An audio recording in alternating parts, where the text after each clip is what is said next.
You inherit too much power. You have proven you can rule yourself. Now you must learn to rule others. The visuals on this film are incredible. The sound, the production design, the costume design, all of it. Was there a moment or a day on set where you looked around and your mind was blown and you were like, this is next level? Many days. I would say 40% of the shoot was that. I could say 80% of the shoot was that because the sets were built practically. I think of the sandworm mural. I think of the ornithopters, the spaceships. Those were all there. And, at the beginning of I feel like when you start an acting career, the genre of projects you do are on natural sets or natural environments. So this really felt like a sort of a step up in that regard. Just the level of production design and level of actual production was insanely huge. And then, as Zendaya and I keep talking about, to be in the Wadi Rum Desert in Jordan, to go to Abu Dhabi, I got to finish in Norway. Those are the moments, pinch yourself because it's like, this is feels like work, between quotations or something. For sure. Zendaya, your character, we see her in a lot of the film, but she does remain a bit mysterious because her role is a lot larger in the second part. So what is something that you learned about her that you love and admire that you can give to audiences now going into Dune Part 1 who may not be as familiar with the entire story? Right. Well, I think the cool part is that we don't know much about her yet, at least for people who haven't read the books or aren't familiar with them. We don't really know what to expect from this person. We've kind of, through his visions, we've seen her be a good guy. We've seen her be a bad guy. We're just as apprehensive about him as I'm sure she is about her, of us, as she is of him, because these visions are confusing and he's still trying to figure out what they all mean and what is it that's bringing him to these people and what is this connection. And she doesn't know that he knows who she is. So I'm fascinated to, kind of dig into the rest of the story because there's so much truly yet to come. It really is only the beginning.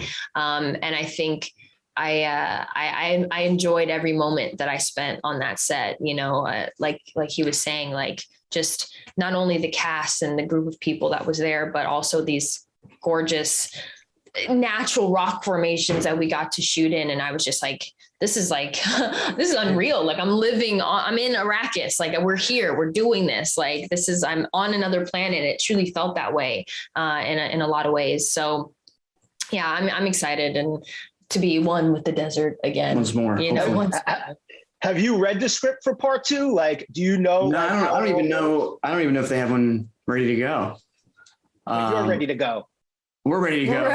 We wrote our own version. Ready since the first time. We wrote our own script. It kind of deviates from the book a little bit. A great man doesn't seek to lead. He's called to it. But if your answer is no, you'll still be the only thing I ever needed you to be. My son. Rebecca, I'll start with you. You're no stranger to big blockbuster filmmaking, big action sequences. This film feels like it's on another level. What is something that you got to do on this film that you've never gotten to do making movies before? It's a hard one because it will easily fall into what can sound like criticism to other films. That is not where I'm going to take this. But I think Denis' love for this film was so, on the surface all the time that my focus wasn't on the grandiosity of the film, the scale, the landscape. That was there. It was set. There wasn't enormous stunt sequences. There were a couple, but it was the intricate scenes between the characters. It was deep diving into a role and someone that he has nurtured and that he knows where he wants to take her and them and him. And just that dynamic, I guess, in this scale was quite new to combine them. Yeah. Mm-hmm. Oscar, Dune has inspired so many sci-fi properties over the years, including Star Wars. You, sir, have the rare opportunity of saying that you have been in both a Dune and a Star Wars movie. How could you compare the two experiences? And what did you, similar to Rebecca, what did you get to do on Dune that maybe you never got to see or do making the Star Wars movies? Rebecca was my Chewbacca in this one. Does he have a beard? Yeah, Chewbacca has a big beard.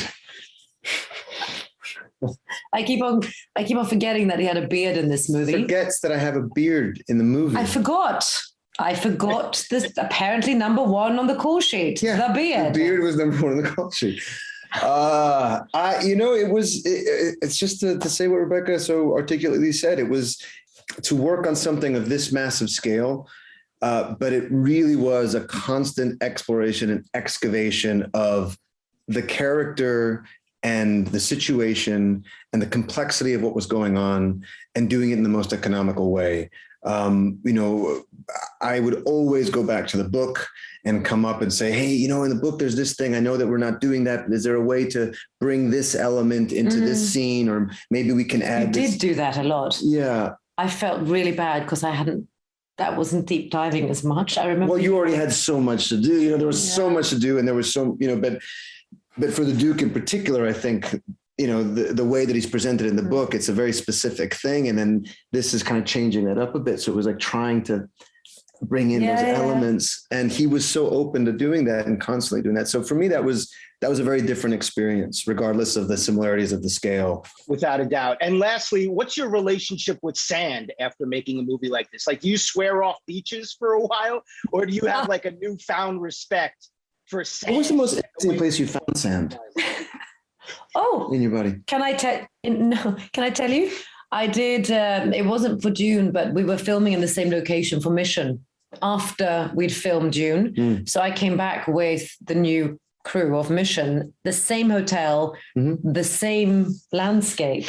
Oh. And we were doing scenes, and I had a big robe. So when I came back to reshoot, my pockets, they hadn't emptied, filled with the same sand from Dune. God, that's crazy. I know. And my heart went to Dune, not to Mission. That's awesome.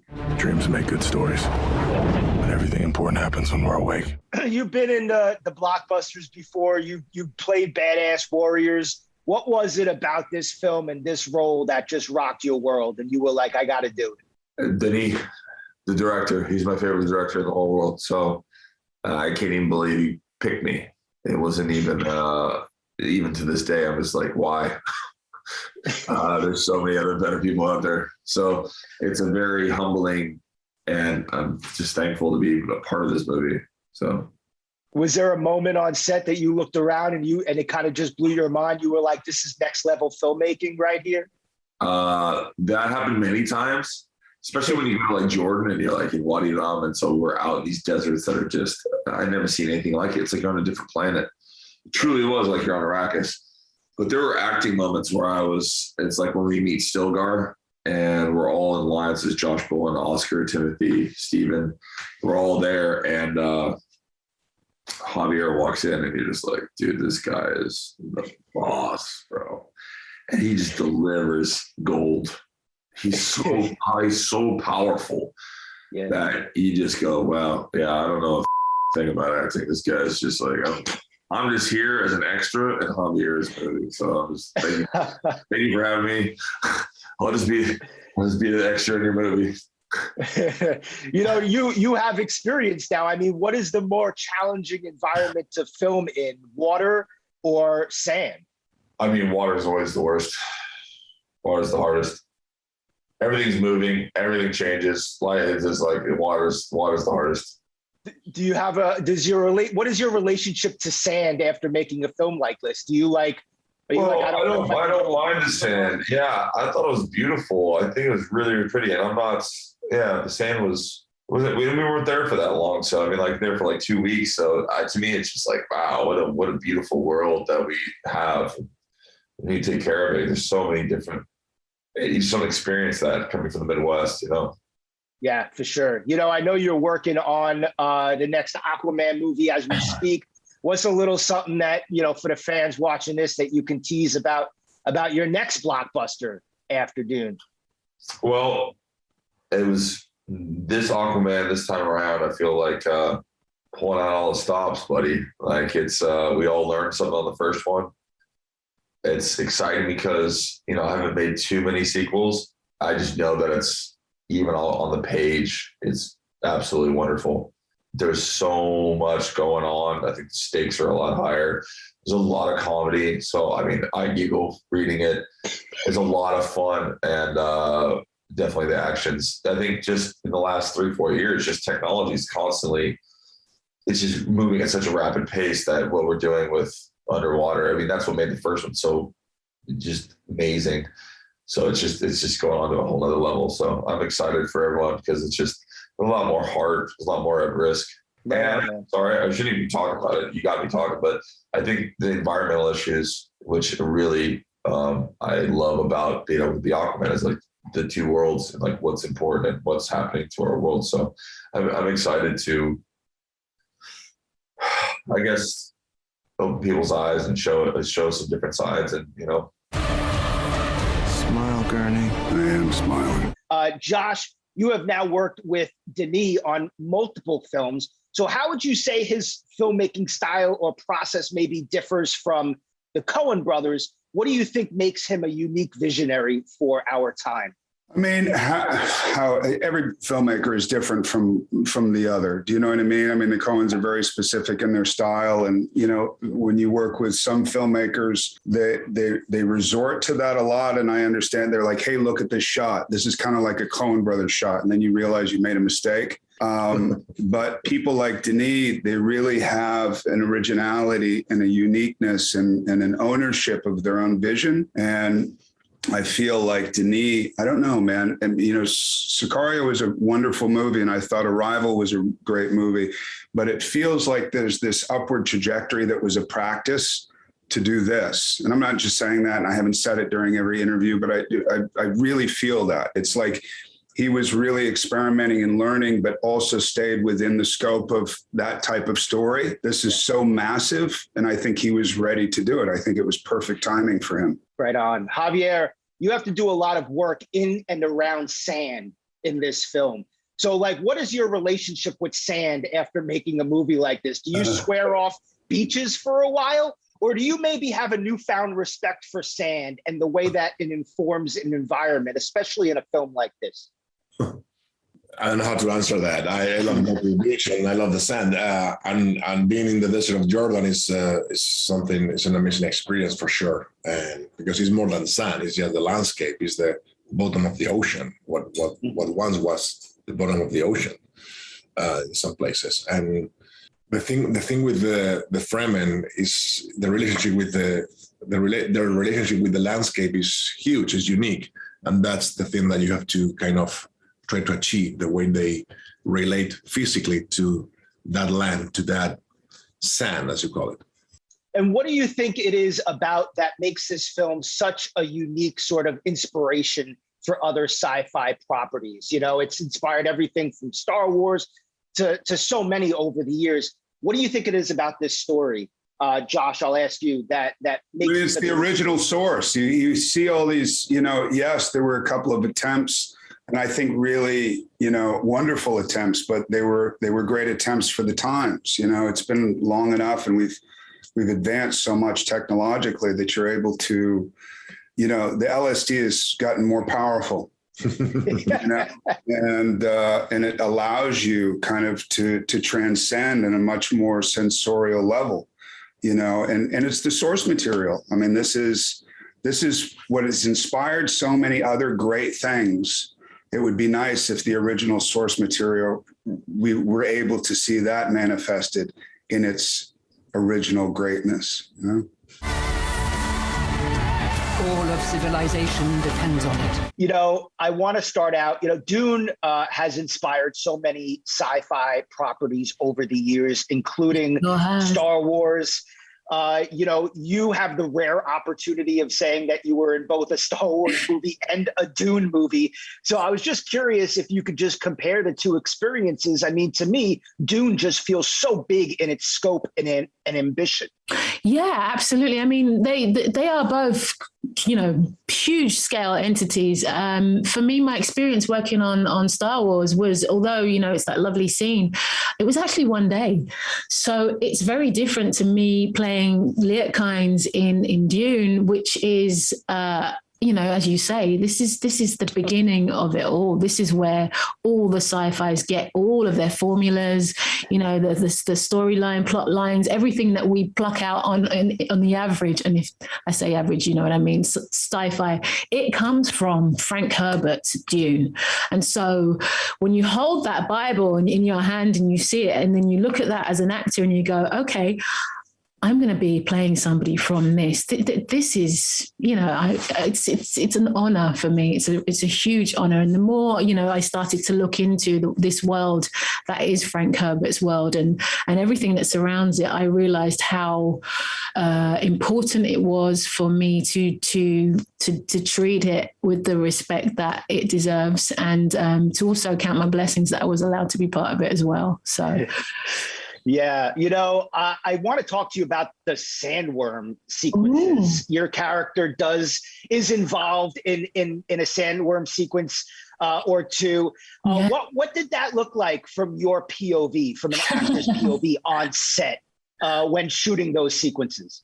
What it looked like was me looking into thin air and then Denis shouting, then Denis just shouting certain things at me. So it's coming and it's that's when you get your acting skills, you know, it's that thing of, okay, here we go. We're imagining there's this great worm, which is 40 meters in diameter, 400 meters long. What does that look like? You know, all of a sudden you're starting to, but Denis is so wonderful. You obviously talk about this, and at what point is it getting really, when does it become really colossal? And so, yeah, it's about investing that lovely thing that we have called your imagination and being a child again and just letting it wash, you know, let it all come through with just that sense of, oh my gosh, because can you imagine that 400 meters? I can't imagine that, you know, but on that topic though, like, what is your relationship with sand after making a movie like this? Are you like, I can't go near sand anymore? Like, are you like, no beaches for me for a while? You know something? I always, as a child, I haven't said this to anybody so far, I always as a child had a problem with how sand used to feel when you went to the beach and it gets stuck here and it would come there. I love sand now. To me, sand is sacred. Really? Yeah, sand, and it's from doing this. It's from being in the places that we filmed. It's being in Abu Dhabi. It's being in Wadi Rum in Jordan. When you start to realize what sand is, it's time. I mean, we always talk about, you know, the passage of time, and we use sand visually to portray that. But actually, the truth of it is very much that sand is millions of years of the passage of time. And so when you think about what Frank has written and how long ago it was in a short scale for us, you know, just under 60 years. And then we think about where it's set in time, where this world is set, and you just sort of, it starts to really, what's the word I'm looking for?